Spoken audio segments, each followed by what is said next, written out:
Hey guys, welcome to episode 19 of the What Comes to Mind series. Can't believe that it's been 18 episodes so far. And today is going to be quite special because the term I'm going to be describing and sharing what comes to mind is what I hope to be known for across the world and across those who know me. And that is research. Now, in the previous video, I talked about one of my obsessions as a physical attribute, and that is speed in terms of getting faster as a person. But something that truly fascinates me from a mental standpoint is the notion of research. The microphone that I'm using, the phone that I'm using, the tripod that I'm holding in my hand, how this bag was made, how that gate was formed, how that light was formed, all came through a form of research, trial and error, experimentation. For example, the phone that I'm using, an iPhone 11 Pro, how many iPhones have there been so far? And how one has got better, the software has got better, the capabilities have got better. And that is through trial and error and experimenting what they can really put into a phone. And imagine the first mobile phone to now, put them side to side. It would blow in your mind in terms of the physical and the computing power and the capabilities that phone has. Look at the clothing that we wear now. Some are designed to keep us cool, designed to keep us warm, far better than other fabrics beforehand. The combination of fabrics, that's a form of research. How they plant nature, how they put plants together to make sure they absorb light, they're more directed. You've got the whole notion of GM crops.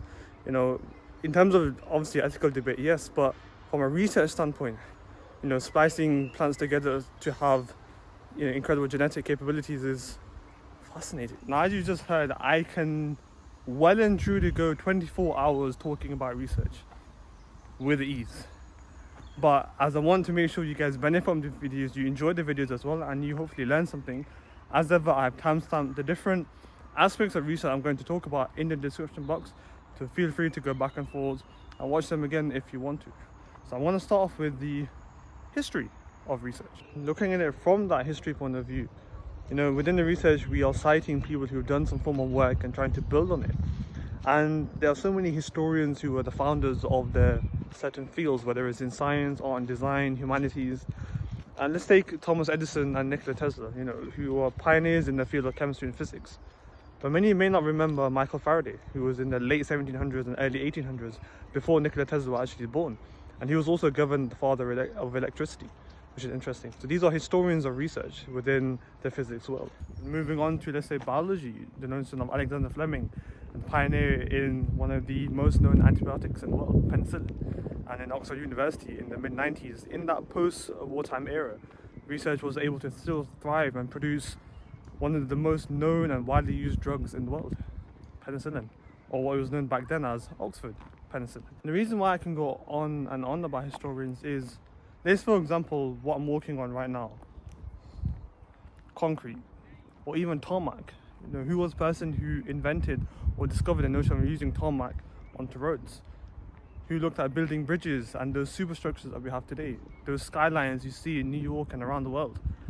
Who are the greatest, advanced or people genuinely who developed those actual ideas? Who were the inventors? Who were the pioneers? That's why everything is related to research. Who made the bin, for example, as you can see here? Who made the bin? Who made the actual drain you see over there? What materials to use? That all came from a form of research. And historians that we know and we don't know should be accredited. And the reason why I mentioned the historians we don't know and the researchers we don't know is, as much as we know in history, we can dive through what's happened many hundred years ago. There may be a lot of history and research that was never found, that was lost in history, that we may never know who was the first person or who actually designed this area. So I said there's a lot of history and research that we may never understand or may never know who actually started it. That's why history and research is incredibly important. So let's take some kind of examples and different types of disciplines in research and talk about how fascinating it is. So technology, for instance, and I'll use the example of televisions, TVs. TVs back in the day used to be the size of a house and probably weigh the same as a house. Nowadays, TVs are 65 inch, 70 inch, all kinds of inches. And the quality, can you even remember something that was 1K, 2K, 3K, 4K, 8K? Now, how many Ks do you actually need? Then full HD, ultra HD, all kinds of HD. That's advancements in research. Scientists and engineers were able to figure out how to produce more quality in a thinner frame. You know, you've got LCD, LED, OLED, all types of TVs. And that's come from advancements in that field, in technology. You know, nowadays, the phone that I have can record and even shoot, and I can even watch in 4K in 60 frames per second. In a phone, I can't genuinely understand how powerful technology has become, and the drivers in research to produce feats like this it blows my mind. And you'll realize in this video how many times I stop, just not because I don't know what to say, but because I'm in amazement at what I'm actually talking about. You know, who knows, we may have 20k in 2 years time perhaps, you know. And how does that differ to HD? It genuinely blows my mind, the power of technology. I'll take another example, which is in automotive research, so looking at cars and vans and all types of engineering feats. Take for example Formula 1 car, which I'm super excited about, and I'm a big fan of Formula 1.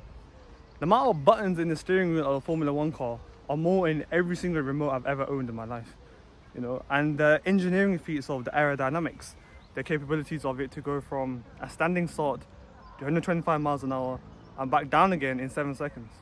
My car can't even go up to 125 miles an hour, but it just shows the power of research. Every year, or even within the year, if you look in the Formula 1 industry, they're constantly trying to find out how to improve the aerodynamics, how to improve the engine, how to improve the flow of the air through, something called fluid dynamics, how they can shave off tenths of a second around their track. So they are constantly researching how to improve that car in some way, shape or form, how to improve the sensors, the technology, how to improve the driver so they can achieve faster, you know, miles an hour through a turn, how they can brake quicker. You know, the technology in the tires itself. You know, many of you may know or may not know, there's so many different types of tires on the car, how to heat it up quicker, how to cool it down. All of these are forms of research within the automotive area.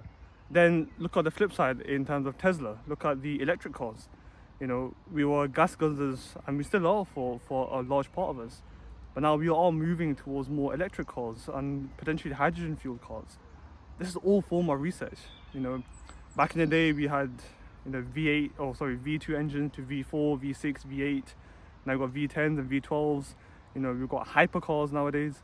And these are engineering and research feats that these teams of mechanics, engineers, scientists are able to churn out such incredible horsepower, power to rate ratio, torques from cars that weigh less than a ton. You know, and it blows my mind that every year you see advancements in the cars. You know, the computing power in a car is more than a university was a century ago perhaps. You know, the sat-navs, the sensors, the electronic capabilities hardwired into really aerodynamic and really long-lasting cars. So even in the automotive world, research has blown my mind, and I'm sure it blows yours. Now let's look at the research that I do in health and medicine, let's say biology and chemistry. You know, how certain drugs are developed, how certain advancements in the way we see a certain part of the human body. Back in the day, a form of immunology was seen as this way or that way. Now, through new research and through new advancements, the textbooks that we use to teach school kids will change because of the changes in research. The type of medication and treatment that were used before now has advanced or changed. Let's look at surgery, for example. You know, the notion of robotic surgery has changed the field of surgeons and ability to remove a mass that probably wasn't able to be removed many years ago.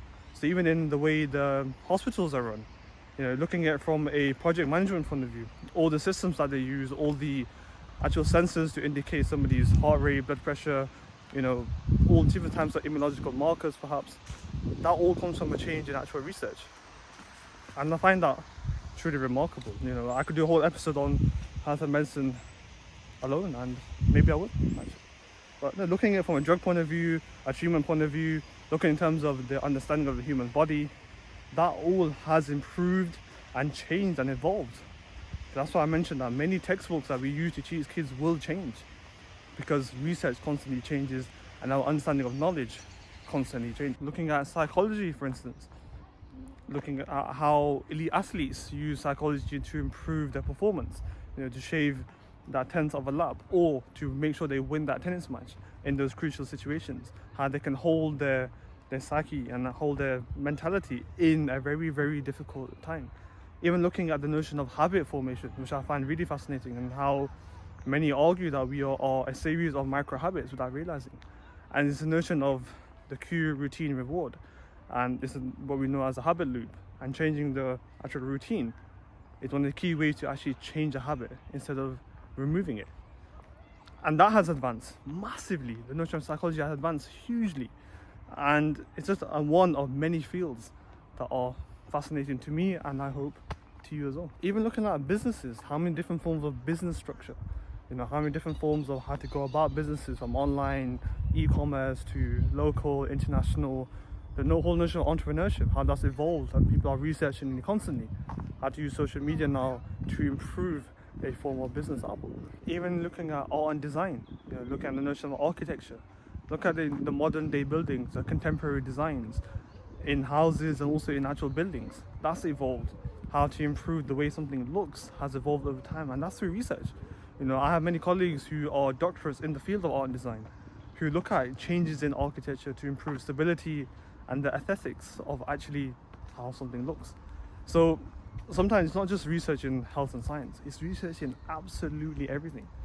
And art design is fascinating even from a research point of view, not just admiring true artistic creation. And another form, which is a huge game changer at the moment, AI, 3D rendering. This notion of being able to 3D render a model that used to be in history. And a lot of people in IBM, Microsoft, Apple, Google, all these huge structures are actually using history and AI to recreate a lost city, recreate a lost building, that was previously thought to never be able to study or imagine. And because they are 3D rendering it from all sorts of parameters, research in history can now look at, okay, what actually happened in that time, and uncover lost history. And that's through research. If you didn't have AI potentially, or this notion of computing power and supercomputers to 3D render something that huge, imagine how much history would undoubtedly be lost forever. And AI in the notion of looking at as a artificial intelligence point of view, I think just the word alone speaks volumes. I don't have to go into it about how much of a game changer the use and the research on AI, deep mind, machine learning, can advance society. And yes, there's an argument to and fro, of course, but I'm purely talking of it from a research point of view. And to finish off with, before I was going to go into actual nutrition, exercise and psychology as research, I was always fascinated with engineering and physics when I was growing up. And taking the Large Hadron Collider, for instance, and many of you may not know it still, think of it as the world's most expensive hula hoop. Underground, kilometers in circumference. And the sheer capabilities that it generates in terms of science and understanding is phenomenal. Theoretical physics, experimental physics, study of matter, antimatter, dark matter, muons, pions, electrons, protons, all sorts of ons. It's ridiculous to even try and compute the sheer capabilities in the world of physics. And out of the many sciences, that is constantly changing day in, day out, from experiments they do in a small lab to the years they put together to form one experiment in the Large Hadron Collider. It's phenomenal that research is a constantly evolving and changing story, and physics is a true testament to that notion of research. In the end, whatever the research is, it's through trial and error. It's through a form of experimentation, whether it's testing a blood sample from a patient or recreating a design on Procreate or Adobe Photoshop. There is that principle of research, which is trial and error and experimentation. So I want to hear from you once you watch this video. What do you think of in terms of research? What is your favorite style or discipline of research, and why? Why is it you prefer or you get engaged with this form of research than this? I would really love to hear your views and comments. But in any case, I hope you've enjoyed today's episode 19. 1, 2. You know I had to count 19 episodes. It's incredible. And I hope to do those 11 more to produce 30-day series, and 30 episodes. So like I said, I hope you enjoyed the video. Let me know your thoughts and comments in the section below. And I hope to see you tomorrow for another episode. Take care.